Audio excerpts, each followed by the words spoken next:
one shot chart which shows you all the quantum numbers. Now let's quickly revise this.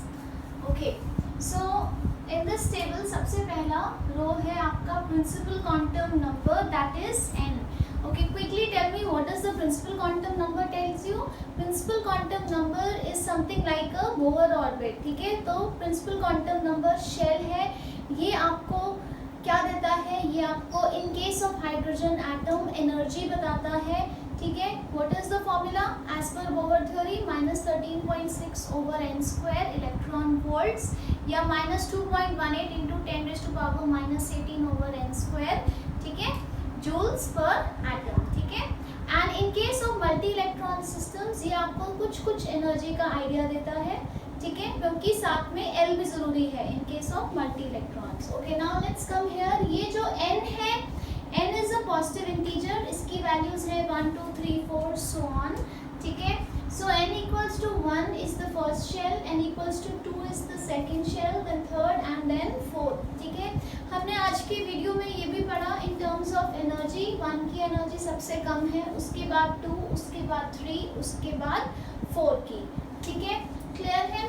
So next मैंने यहाँ पे n-1 लिखा है. So we calculate n-1. उसका एक reason है, क्योंकि हम सेकेंड क्वांटम नंबर पढ़ेंगे. Second quantum number is L.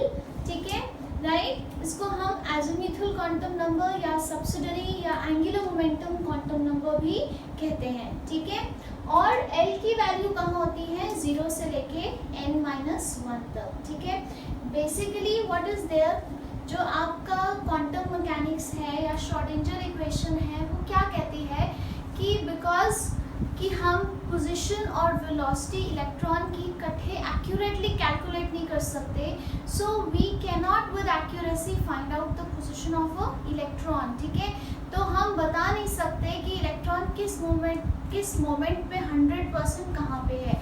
There is always an uncertainty, जो आपको हाइजेनबर्ग ने भी कहा. तो तब आपका आया orbital concept. So as per quantum mechanics जो इलेक्ट्रॉन है वो फिक्स्ड सर्कुलर ऑर्बिट्स में नहीं घूम रहा, यू कांट प्रिडिक्ट दैट. ठीक है, एज पर क्वांटम मैकेनिक्स जो इलेक्ट्रॉन है वो ऑर्बिटल्स में है. Now what are orbitals? Orbitals are regions around the nucleus जहाँ पे इलेक्ट्रॉन को ढूंढने की मैक्सिमम प्रोबेबिलिटी है या इलेक्ट्रॉन पाए जाने की मैक्सिमम संभावना है. ठीक है, सो अब ये ऑर्बिटल्स के बारे में पहला क्वांटम नंबर n आपको क्या बता रहा था, शेल.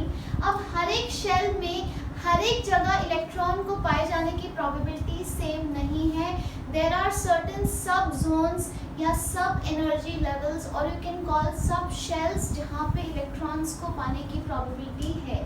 ठीक है, राइट. सो इन सब शेल्स को, तो शेल्स में क्या आए, सब शेल्स. इन सब शेल्स को हम क्या कहते हैं, l. So these were the major energy levels. उनके अंदर फिर सब एनर्जी लेवल्स हैं. ठीक है, राइट, और उनको हम क्या कहते हैं, एल. तो एल की वैल्यू कहाँ से कहाँ तक होती है, 0 से n-1. तो 0 से n-1, तो वी आर गोइंग 0 to 0, इसलिए 0 ही है. यहाँ हमने जाना है 0 से 1 तक, तो क्या हो जाएगा, 0 and 1. यहाँ पे जाना है हमने 0 से 2 तक, तो 0 1 2. यहाँ पे जाना है हमने 0 से 3 तक, इसलिए 0 1 2 3. ठीक है, okay. Number 2 thing that you need to note in l is कि हर एक शेल में उतने ही एनर्जी लेवल्स होते हैं. For example the first shell has 1 energy level, that is 0. The second shell has 2 energy levels, 0 and 1. Similarly, third shell has 3 energy levels, 0, 1 and 2. The fourth shell has 4 energy levels, 0, 1, 2, 3. Similarly, अगर हम fifth shell आगे बना लें तो कितने हो जाएंगे energy levels, 5. Sixth shell will have 6. ठीक है, right? So L is also an integer, positive integer है. बस इसकी वैल्यू कहाँ से शुरू हो रही है, L की 0 से. ठीक है, so it is 0 to n-1. तो अगर एक एटम में अगर n शेल्स हैं तो उसमें कितने, उसके अंदर सब शेल्स होंगे, n ही सब शेल्स होंगे, और उनके नंबरिंग कहाँ से होएगी, 0 से n-1 तक. ठीक है, right. Now these have been given alphabetical names. ठीक है, इनकी फुल फॉर्म्स की जरूरत है नहीं वैसे,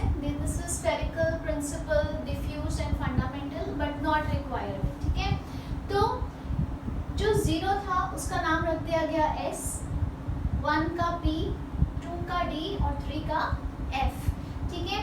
सो if I am saying 1s, it means first shell में एक सब शेल है s, आपको दिख रहा है 0, तो 0 इज s, ठीक है। अब सेकेंड शेल में दो सब शेल्स हैं 0 and 1, so 0 is s, 1 is p, तो क्या हो गए सेकेंड शेल का s और सेकेंड शेल का p, ठीक है।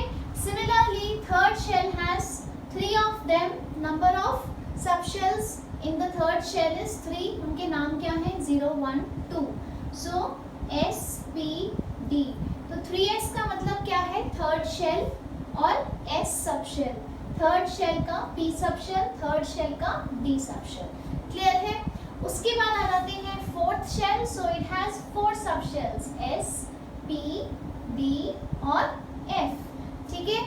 फोर्थ का s, फोर्थ का p, फोर्थ का d और फोर्थ का f।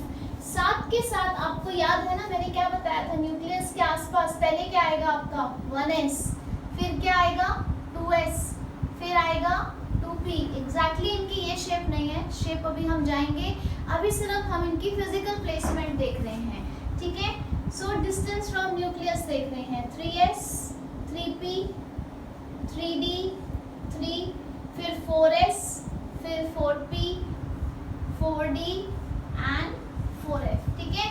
तो प्लेसमेंट कैसी है, अंदर की तरफ होता है s, फिर p, फिर d, फिर f, ठीक है। और अगर एनर्जी लेवल वाइज देखा जाए सबसे कम एनर्जी किसकी होती है s की, फिर उससे ज़्यादा p की, उससे ज़्यादा d की, उससे ज़्यादा f की, in what, in elements other than hydrogen.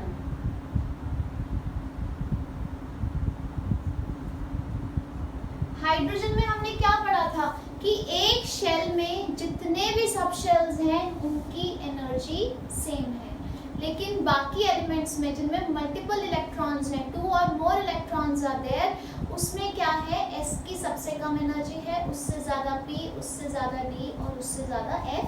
And physical placement भी क्या है, सबसे ज़्यादा अंदर की तरफ s होता है, it's most penetrating, then p, then d and then f। ये कॉन्सेप्ट आपको बहुत ध्यान से याद रखना है, आगे काफ़ी चीज़ों में अप्लाई होगा, ठीक है। ओके, अब हम आ जाते हैं इसी में एक चीज़ और हमने पढ़ी थी, L में क्या पढ़ा था, it is also known as angular momentum quantum number, ठीक है। और एंगुलर मोमेंटम का फॉर्मूला दिया था आपको, ठीक है। So what was the formula, the angular momentum, angular momentum का फॉर्मूला क्या था, √L into L plus 1 into h/2π, ठीक है। Just revising it in this table, otherwise अगर आपने वीडियो ध्यान से देखा है ये हमने सॉल्व करके भी देखे थे, ठीक है।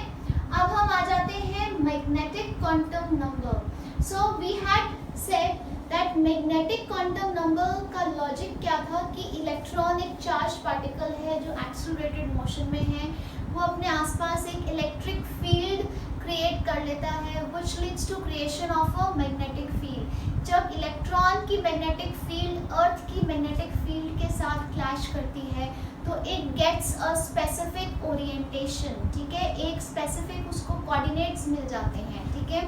और उस ओरिएंटेशन को क्या कौन बताता है, मैग्नेटिक क्वांटम नंबर, ठीक है। So magnetic quantum number is giving you almost accurately 100% accuracy नहीं, सबसे हाईएस्ट प्रोबेबिलिटी से बता रहा है इलेक्ट्रॉन के एग्जैक्ट कोऑर्डिनेट्स क्या हैं, ठीक है। सो बेसिकली मैग्नेटिक क्वांटम नंबर आपका वो जो कोऑर्डिनेट्स हैं वो उसकी पिन पॉइंट कर रहा है, जो पोजीशन मैक्सिमम प्रोबेबिलिटी से वो ऑर्बिटल ही हो गया, क्योंकि ऑर्बिटल की भी तो डेफिनेशन यही है ना, it is the region in space around the nucleus where there is maximum probability of finding a electron, ठीक है, clear. So basically magnetic quantum number को आप ओरिएंटेशन कहो या ऑर्बिटल्स कहो।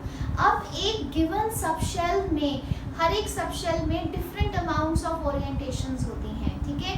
एक गिवन सबशेल में कितने m या कितने ऑर्बिटल्स या कितने ओरिएंटेशंस होती हैं, उसका फॉर्मूला क्या है, उसका फॉर्मूला है 2l + 1, जिसको सॉल्व करने से पता लगता है S सबशेल में एक ओरिएंटेशन या एक ऑर्बिटल है, उसको हम कैसे रिप्रेजेंट करते हैं, एक डब्बे से। p सब शेल में 3 ऑर्बिटल्स हैं या 3 ओरिएंटेशंस है, उनको आप 3 डब्बे से रिप्रेजेंट कर सकते हो। उसी तरह d सब शेल में 5 ओरिएंटेशंस हैं और f में 7। तो आपको दिख रहा है कि 0 1 2 3 ये बेसिकली SPDF की वैल्यू डाली है इस फॉर्मूला में, ठीक है। If you don't understand please ask me, comment section में डालिए, इसको मैं और क्लैरिटी दूंगी। क्लियर है? सो इससे हमें क्या पता लगा, S में 1, P में 3, D में 5 और F में 7 ऑर्बिटल्स। अगर आगे जाएंगे तो क्या हमने पीछे भी पढ़ा था वीडियो में, तो G में कितने हो जाएंगे, SPDF G में कितने हो जाएंगे, 9 हो जाएंगे। SPDF H में कितने हो जाएंगे, 11। बट आपका ध्यान इसी में रहना चाहिए, इससे आगे आपको जाने की ज़रूरत नहीं है, ठीक है। सो अब वापस आते हैं मैग्नेटिक क्वांटम नंबर में। सो पहला जो था आपका 1 में सिर्फ एक 1s ही था, ठीक है। सो फर्स्ट शेल में एक ही सब शेल था S, और S में एक ही ऑर्बिटल है, इसलिए मैंने ऐसे बनाया, ठीक है। इन ऑर्बिटल्स के नाम कैसे देखते हैं, -l से +l, ठीक है। तो S की वैल्यू क्या होती है, 0, तो -0 से +0 0 ही हुआ। तो इस डब्बे का नाम या इस ऑर्बिटल का नाम क्या है, 0। क्लियर? उसके बाद आते हैं सेकेंड शेल में। सेकेंड शेल में 2 सब शेल्स थे, S और P। S सब शेल में एक ऑर्बिटल है, P सब शेल में 3 ऑर्बिटल्स हैं, ठीक है। So this is how I have made 1 box and 3 boxes, ठीक है। अब P की वैल्यू क्या होती है, 1, तो उसके नाम क्या हो जाएंगे, -1 से +1, सो -1 0 +1। S तो सेम रहेगा 0, ठीक है। अब आते हैं थर्ड जो आपका शेल है। थर्ड शेल में आपकी कितने सब शेल्स हैं, 3 सब शेल्स हैं, 0 1 2 S P D, ठीक है। अब S में कितने ऑर्बिटल होते हैं, 1, P में कितने ऑर्बिटल होते हैं, 3, और D में कितने ऑर्बिटल होते हैं, 5, ठीक है। सो अब हमने S और P की नेमिंग देख ली थी। D की वैल्यू क्या होती है, 2, तो D की नेमिंग कैसे हो जाएगी, -2 -1 0 +1 +2। क्लियर है? ओके। अब आ जाते हैं आपके फोर्थ शेल में। फोर्थ शेल में कितने सब शेल्स होंगे, 4, तो 0 1 2 एंड 3, ठीक है। S P D F, ठीक है। S में 1, P में 3, D में 5 और F में 7 ऑर्बिटल्स। क्लियर? तो F की वैल्यू क्या है, 3, तो F की नेमिंग कैसे हो जाएगी, -3 से +3 जाओ, कितने हो गए, -3 -2 -1 0 1 2 3, तो कितने हो गए, 7 ऑर्बिटल्स हो गए। क्लियर? और हमने 7 ही नाम लिखे, ठीक है। You see the names, okay. Okay, next thing, ऐसा नहीं है कि अगर जैसे यहाँ -1 0 +1 है तो यही -1 हो सकता है या यही 0, रैंडमली, ठीक है। हम इसको for the ease of diagram जब बनाते हैं तो हम इनके नाम -1 0 और +1 के नाम x y z भी दे देते हैं, बट ऐसा कुछ फिक्स नहीं है कि x ही -1 है। So you can either write -1 0 +1 और you could make x y z, ठीक है। These are basically axis. Similarly जो D में आपके 5 ऑर्बिटल्स हैं उनके नाम भी दे देते हैं, आगे जाके शेप्स में पढ़ेंगे, ठीक है। इनके नाम क्या होते हैं, x y y z z x x square minus y square and z square, ठीक है, राइट। सो यहाँ लिख लेते हैं एक बारी, D के क्या हो गए, x y y z z x x square minus y square and z square, ठीक है। सो सिमिलरली F के भी होते हैं, बट आपके सिलेबस में नहीं है तो आपका ध्यान यहाँ रहेगा। F ऑर्बिटल्स की शेप्स भी नहीं है और नाम भी नहीं है, but you should know this kind of a numbering, जो -3 -2 ये आसान है, याद रखना। हायर क्लासेस में आपको ग्रेजुएट लेवल पे आती है F, ठीक है। सो अब हम आगे चलते हैं, पहले इसका अच्छे से स्क्रीनशॉट ले लीजिए, because I have to rub a few things and notes आपने बहुत ध्यान से बनाने हैं।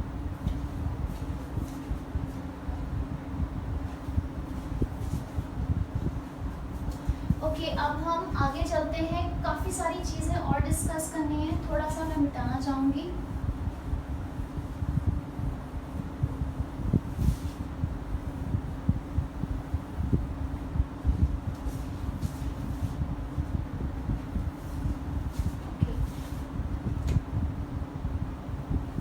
हमने इस वीडियो बोहर थ्योरी में भी पढ़ी थी, तो फंडामेंटल कुछ चीज़ें हैं वो बिल्कुल सेम है बोहर और क्वांटम थ्योरी की। हम दोनों थ्योरीज को रिकंसाइल कर सकते हैं, ठीक है। जैसे हमने पढ़ा था कि अगर हमारा प्रिंसिपल क्वांटम नंबर n है, ठीक है, अगर शेल n है तो उस शेल में ऑर्बिटल्स कितने होंगे, n², ठीक है। सो ऑर्बिटल्स कितने होते हैं एक पर्टिकुलर शेल में, n², है ना, जिससे हमने फाइंड आउट किया था अगर n 1 है तो आपके ऑर्बिटल्स कितने हो गए, 1। अगर n 2 है तो ऑर्बिटल्स कितने हो गए, 4। अगर आपका n 3 है तो ऑर्बिटल्स कितने हो गए, 9। और अगर n 4 है तो ऑर्बिटल्स कितने हो गए, 16, ठीक है। ध्यान रखिए। अब हम देखते हैं कि क्या प्रैक्टिकली ऐसा होता है, बिकॉज कई बार आपको शॉर्टकट्स नहीं याद रहते, तो you can work it back अगर आपको ये डायग्राम अच्छे से समझ आ गया है। If you understand this diagram, आप जेई नीट या जेई एडवांस्ड कोई भी कंपटीशन है आपका, इंजीनियरिंग लेवल का, मेडिकल लेवल का, आप उसमें क्वेश्चंस 100% अटेम्प्ट कर सकते हो, ठीक है। So now let's just check, let's see n equals to 1, how many boxes do you see, you can see only 1 orbital, है ना। अब n equals to 2, second shell में आपको कितने दिख रहे हैं, 1 + 3 4, या आपको 4 डब्बे दिख रहे हैं, सो दिस इज 4, तो ये भी हो गया आपका। अब आते हैं थर्ड शेल में, आपको how many orbitals can you see, 1 + 3 + 5 कितना हुआ, 9। Even if you don't remember you can count 3s 3p 3d, so 1 + 3 + 5 तो कितने हुए, 9। और फोर्थ शेल में आपको कितने डब्बे दिखने चाहिए, 16। लेट्स सी, आर देयर 16, 1 + 3 4, 4 + 5 9, 9 + 7 16, ठीक है। तो ये भी आपका टैली हो गया। सो वेरी इंपॉर्टेंट, अगर आपको फॉर्मूला याद रहेगा it will save much of your time कि आप बनाओगे और देखोगे, ठीक है, राइट। नाउ वेरी इंपॉर्टेंट, अब एक छोटी सी चीज मैंने आपको कही थी, पॉलीज एक्सक्लूजन प्रिंसिपल। ओके, ये फोर्थ क्वांटम नंबर तो यहाँ रह गया। फोर्थ क्वांटम नंबर की वैल्यू क्या है, -1/2 n + 1/2। और ये फोर्थ क्वांटम नंबर क्या सिग्निफाई कर रहा था, ये सिग्निफाई कर रहा था आपके इलेक्ट्रॉन का स्पिन, कि वो क्लॉकवाइज है कि एंटी क्लॉकवाइज है। इसकी कोई और फिजिकल या मैथमेटिकल सिग्निफिकेंस नहीं थी, ठीक है, right. So it was just signifying a clockwise and anti clockwise spin, इसलिए प्लस और माइनस डाला हुआ है। -1/2 वैल्यू सिर्फ इसी अंदाजे से ली गई है कि पॉली ने एक बड़ा इंपॉर्टेंट प्रिंसिपल दिया जो हमने इस वीडियो में इससे पहले वाले शॉर्ट में पढ़ा था। What was that, that was Pauli's exclusion principle.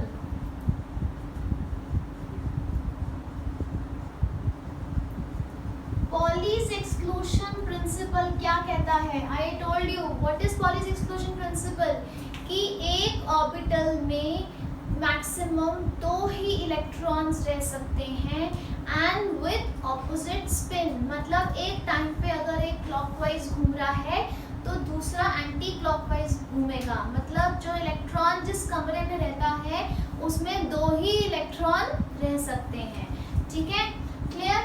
So that is why जब हम ऑर्बिटल्स में इलेक्ट्रॉन शो करते हैं तो हम डब्बे में कैसे शो करते हैं, ऐसे शो करते हैं। So this upward arrow and downward arrow are showing your opposite spin. So they are -1/2 and +1/2. Clear? तो अगर मेरे को नंबर ऑफ इलेक्ट्रॉन्स देखने हैं, ठीक है, तो मैं कैसे देखूंगी, S में कितने ऑर्बिटल्स हैं, एक ऑर्बिटल है, इलेक्ट्रॉन कैसे हो जाएंगे मैक्सिमम, ऐसे बना दूंगी। हर डब्बे में कितने आ सकते हैं, 2। तो इससे कैसे पता लगता है कि S में ऑर्बिटल्स कितने हैं। सो लेट्स जस्ट रब सम ऑफ इट, थोड़ा सा मिटा लेते हैं, इसकी हमें ज़रूरत नहीं है।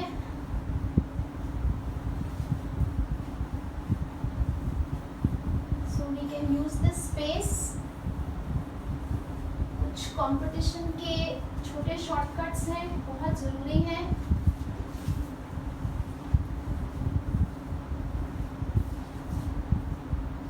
ठीक है, सो let's write the subshell here,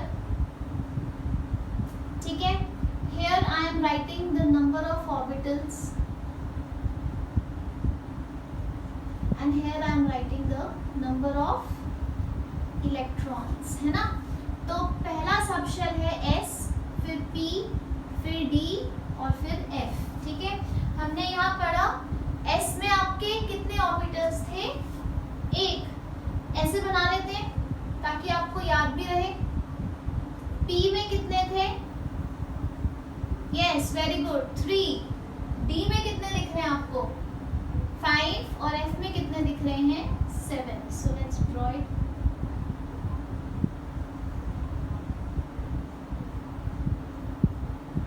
ठीक है, अब as per Pauli's exclusion principle, हर एक डब्बे में यहाँ हर एक ऑर्बिटल में कितने इलेक्ट्रॉन रह सकते हैं, 2। So let's quickly fill them.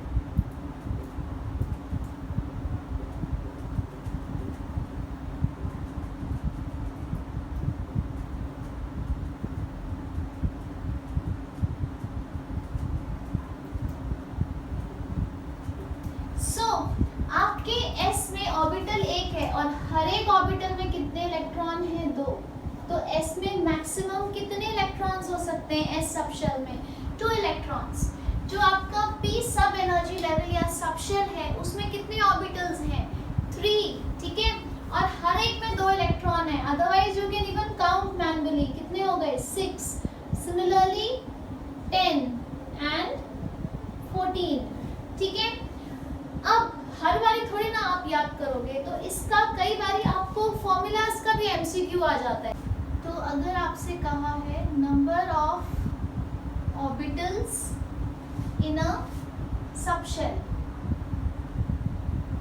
कितने होंगे number of orbitals in a subshell, ये रहा कि एक गिवन L में कितने ऑर्बिटल्स होते हैं, कितने M होते हैं। What is the formula, 2L + 1, ठीक है। ये क्या बोल रहा है, number of orbitals in a subshell. बड़े ध्यान से देखिए, और number of orbitals in a shell कितने होते हैं, वो भी हमने यहाँ देखा था, and we manually also checked it, कितने होते हैं n²। तो आपने क्वेश्चन ध्यान से देखना है कि पेपर में आपको ऑर्बिटल्स इन अ सबशेल पूछा है कि ऑर्बिटल्स इन अ शेल पूछा है, क्लियर। उसके बाद इसी का दूसरा क्वेश्चन बन सकता है number of electrons in a subshell, ठीक है। जरूरी नहीं आपसे पूछे कि S में कितने हैं, P में कितने हैं, D में कितने हैं या F में कितने हैं, वो तो आपको याद है 1 3, you know. Number of orbitals कितने हैं 1 3 5 7 एंड नंबर ऑफ इलेक्ट्रॉन्स कितने हैं 2 6 10 and 14।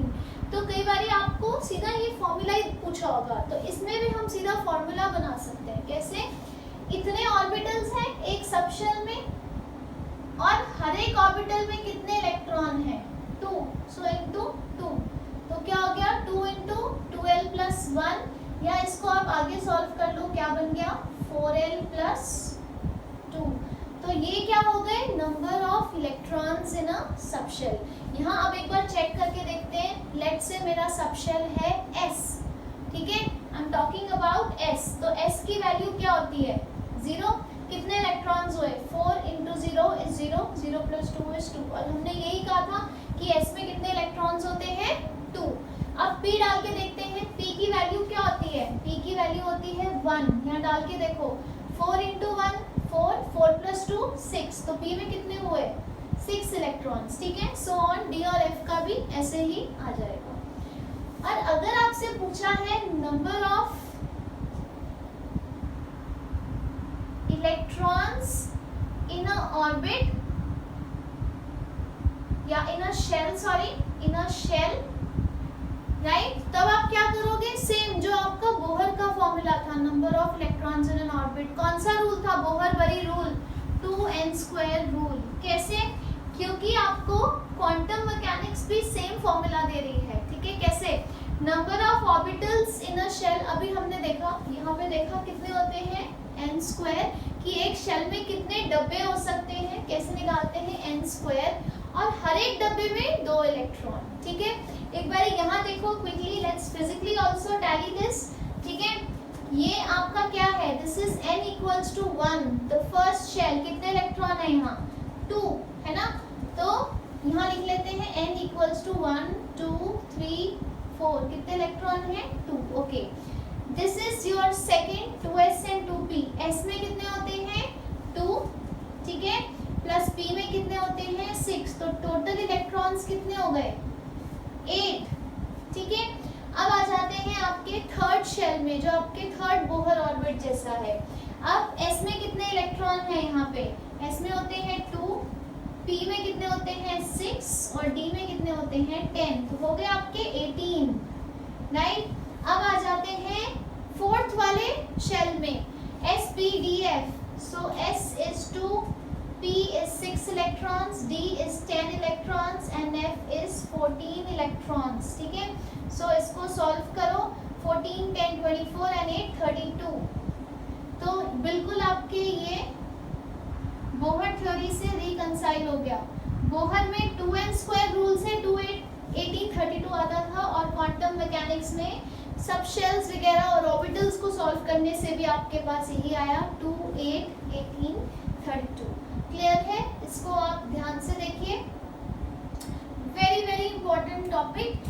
So in the next video of this topic we are going to talk about the shapes of these subshells, then we are going to talk about nodes, antinodes, और काफ़ी सारे हम इसकी applications करेंगे, ठीक है।